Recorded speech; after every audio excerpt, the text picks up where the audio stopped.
Ladies, gentlemen, and Westernites alike, welcome back to another Western Review special. Or should I just say the Western special? This episode here isn't exactly like the usual specials I've done before, parodies of skits and talk shows and the like. This episode is a tryout for a new series of episodes to be made in the weeks or months to come. This is Westerns, Bits, and Things.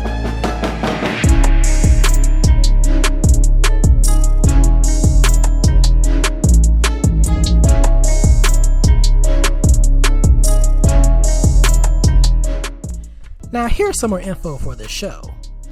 I, the Western Wonder, picks up some random events that might have happened in the past week of each recurring episode, and I'll provide my commentary and thoughts on said event. Whether the events be music, movies, TV, or as I progress, video games. Plus, in true movie podcast form, I'll go over the recent weekend's box office results at the end of each episode. More to come on this front. Now with that in mind, let me get down to the topic of today's episode, Verzuz. With that in mind, let me get down to the topic of today's episode, Verzuz. So a quick refresher for those that don't know what Verzuz is. Verzuz is a recurring online live event featuring a friendly, or most of the time neutral, or chaotic music battles between two different sets of black musical figures. Anywhere from solo artists, to bands, to producers, to songwriters have taken part of this event since it started up during the early fragments of the COVID-19 pandemic. And when I tell you plenty of folks about it on there, take my word for it. Amongst some of the popular ones that have happened so far out of many, T-Pain vs. Lil Jon, Teddy Riley vs. Babyface, Nelly vs. Ludacris, Erykah Badu vs. Jill Scott, Kirk Franklin vs. Fred Hammond, John Legend vs. Alicia Keys, DMX vs. Snoop Dogg, Brandy vs. Monica, Gladys Knight vs. Patti LaBelle, the Isley Brothers vs., in the words of Steve Harvey, Earth, Wind, and Fire, Ashanti vs. Keisha Cole, Keith Sweat vs. Bobby Brown, Bow Wow vs. Soulja Boy, Fat Joe vs. Ja Rule, Shaka Khan vs. Stephanie Mills, Anthony Hamilton vs. Musiq Soulchild, Mary vs. BB and CeCe Winans. The list continues. But the Verzuz that transpired mere days after Juneteenth was something unlike I've ever seen in Verzuz history. On June 24th, the event dubbed A Night of R&B went down. Perhaps they should have called it A Night of Exposing Vocals for better or worse. The event started right at the top of the hour, 9 p.m. Eastern Time with the usual Verzuz DJ set. I'm not going to say much on the set itself, but I would be a liar if that DJ didn't remind me of those disc jockeys who would always switch up songs every 30 seconds to a minute, making it tough to keep up the vibe of the musical event without getting frustrated with them. Hey bro, come on now, dawg. Come on, man. Then came the first pre-show in Verzuz history, and possibly also its last. Two singers were divided into two teams, Sammy and Pleasure P versus Ray J and Bobby V. That's a lot of one-letter names here. Seems like a nice little matchup made in R&B heaven. Or so folks thought. This is when things get chaotic. The vibe and camaraderie between the competitors were borderline aggressive. They seemed more like rappers than R&B singers, with Bobby V and Pleasure P taking shots at each other several times, and poor old Ray J, aka Brandy's little brother everyone knows about except for Jack Harlow, aka the guy selling Bluetooth earbuds, blundering his own tune, One Wish. Wish to have a fancy car. Wish to have $1 million bucks. Go. Well, I wish I know being in love. So feel me, pretty baby. He needs some milk. Making love to the break of dawn. Me and you to the baby's born. Till my baby's born. Yo, sing, come on. Till my baby's born. Till my baby's born. Till my baby's born. What? Till my baby's born. Huh. Till my baby's born. Till my baby's born. My question to him is, how did he think that this would be okay? And then has the nerve to yell, Till my baby's born. Till my baby's born. Till my baby's born. Till my baby's born.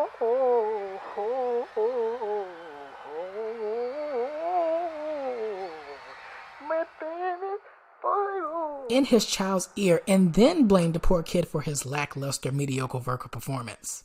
Where is your accountability, Raymond? And to make matters worse, the other three competitors banded up together like boys to men to make their own little gospel-like version of One Wish, while Ray J is visibly seen fuming on camera because he was left out. One wish, one wish, one wish, one wish. One wish, one wish, one wish. One wish, one wish, one wish. One wish, one wish, one wish. I love y'all, man. One wish, one wish, one wish. That's lovely. That's lovely. One wish. One wish, one wish. That's beautiful. That's beautiful. Wait, I'm not in the group? That's beautiful. You ain't in the group, though. And y'all You done say yes, and y'all done leave, say y'all. I tried to do Ray 2K, they said no. Now y'all kicking me out of this group? He then proceeds to clap back at them by saying that out of the 4 artists on that stage, that he's the only one who owns his masters. Y'all been interrupting my songs, singing the songs, getting in singing the harmonies. I start again, a cappella, to try to serenade Princess. And y'all go, one wish again, like damn. Like just let me get one off. The ungratefulness. Why the people that you try to Shit. help be so ungrateful? And that was Ray J's One Wish. Damn. All y'all been talking about is one wish.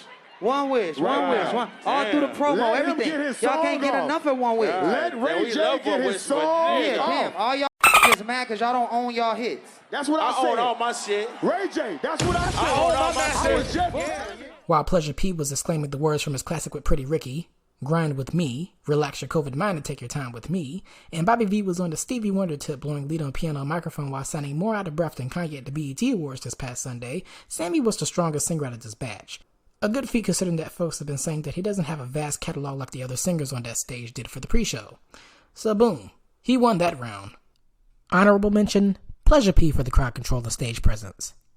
And stay tuned for RSVP, a supposed new music group on the way with Ray J, Sammy, Bobby V, and Pleasure P, per their latest IG live together. But take that with a grain of salt. If they do happen to be a thing, I would suspect their lead single would probably be called "Till My Baby's Born," coming to your local R&B station this fall. A long hour of waiting on the main attraction followed after host and comedian D. Ray Davis tried to cut down time to the 3 to 5 business day wait for Mario vs. Mario, but he could only do so much because he was going by what the producers backstage were telling him to do. Now, in between the time, I was able to watch The Color Purple 3 times, I snuck in to watch the Gandhi biopic, I counted from 100 to 1,000, 100 to 1,000,000, and they still weren't out yet. Now, eventually, after D. Ray Davis declared, I can't take this shit no more. The two main acts finally took the stage. And oh boy, did the chaos turn up a notch. Now at first, it seemed as if the two musical artists seemed to be low-key and chill, even though it seemed like one out of the two wasn't feeling the accolade the other was giving. So boom, here comes the first of many heart palpitations or meditation would feel this evening, with Mario sneakily bringing out some guys that resembled Big O's first group, B2K. But obviously and thankfully it wasn't. Mario proceeded to rip into a meditation for not bringing his boys on with him for the show. Well, let me just say this before I split the highlights of the two acts. I had a bit of a feeling that Mario would pull through vocally despite Omarion having a more recognizable catalog, both group and solo-wise. And it's pretty much how I expected it to go. Big O's vocals left for the midnight train to Georgia and it never returned, so he was stuck making up for it with choreography and sex appeal. At one point, he was dry humping his mic stand, and at another, he brought out his brother Orion to imitate eating out the opposite sex with split watermelons. That probably explains why they were running late. This man was probably at Costco with his brother asking him, Hey, you think they had some fresh watermelon? O'Melon also brought in some dancing clowns from a film he did with his group of the 2000s called You Got Served. Now as for Mario, good old Mario, what did he do best during this Verzuz, you may ask? Well, he sang. 'Cause I can hear you, baby. I can hear you. It is crying. And sang. I'm feeling, daydreaming, gotta have a line. One more time. I won't scuff her up, I'll lace her up right. Treat her real good, good, good, good, good, good, yeah. And sang. How will I see when your love brought me? Baby, where do I go? Yeah, When you're not with me, how do I breathe? Yeah. Absolutely terrific. Beautiful vocals all the way throughout. He also brought some top-tier comedic clapbacks and jokes at the expense of his competitor. Now, other than the aforementioned B2K Slate, Mario also clowned on one of Omarion's future guests, Jeremiah. The best day of the Olympiad a year ago. Hey, y'all niggas so crazy. He's not. If we tried that, we could. Somewhere to climb. Oh my God. As long as you. Mario advised him not to sing any further, but what do you think he did? He kept singing a little more. Mario also briefly stunted on O's second guest, Tank. Oh, y'all niggas singing to each other too?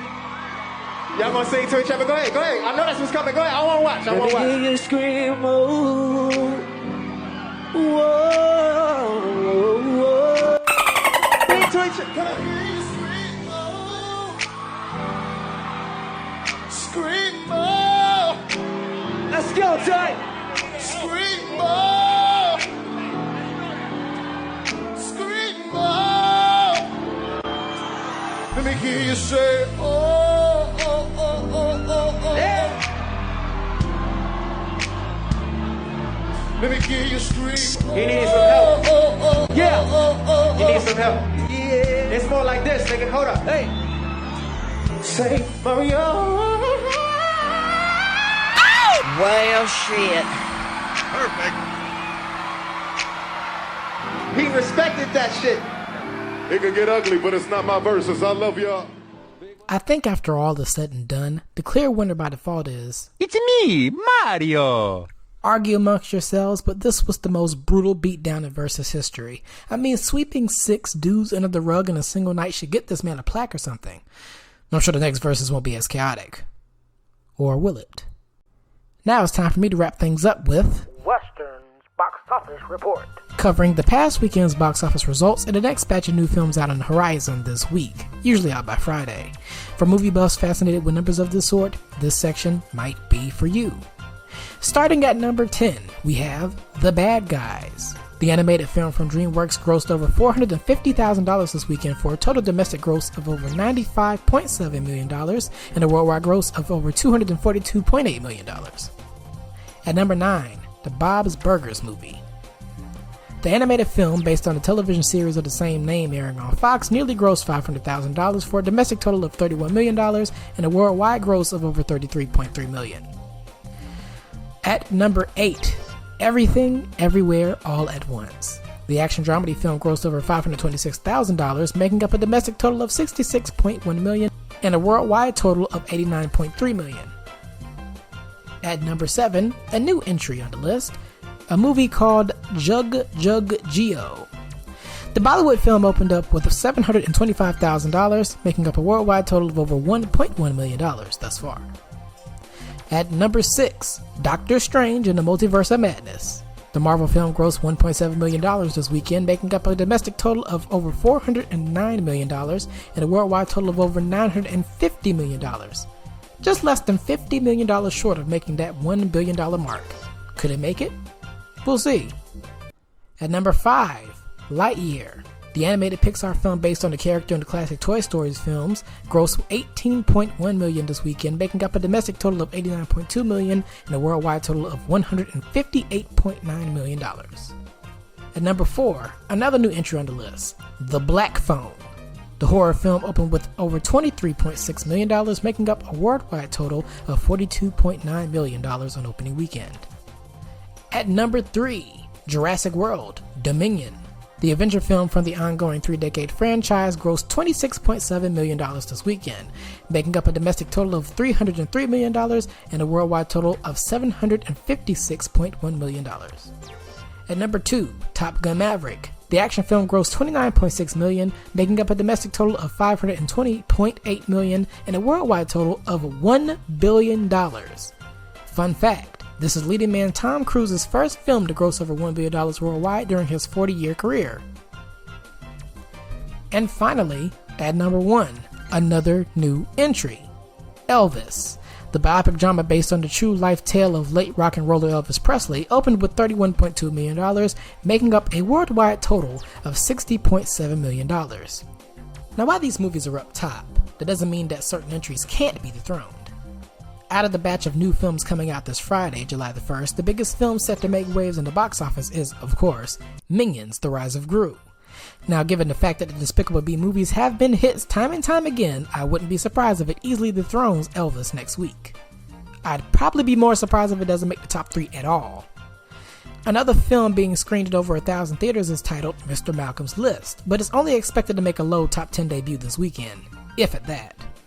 Other films out this week will be screened in limited theaters. Those films are including Pacerville, starring Brian Austin Green of Beverly Hills 90210 fame, Code Name Banshee, starring Antonio Banderas and Jamie King, The Forgiven, starring Jessica Chastain, Ralph Fiennes, and Matt Smith, and a documentary about the late folk musician Leonard Cohen. Now, are you planning to see any of these movies? Let me know your thoughts regarding upcoming films that you're excited to see by either emailing me at westernreviewspod@gmail.com, that is, westernreviewspod@gmail.com, or reaching out on my Twitter page at reviews_western. You can also follow the show on my Instagram page at Western Reviews Official.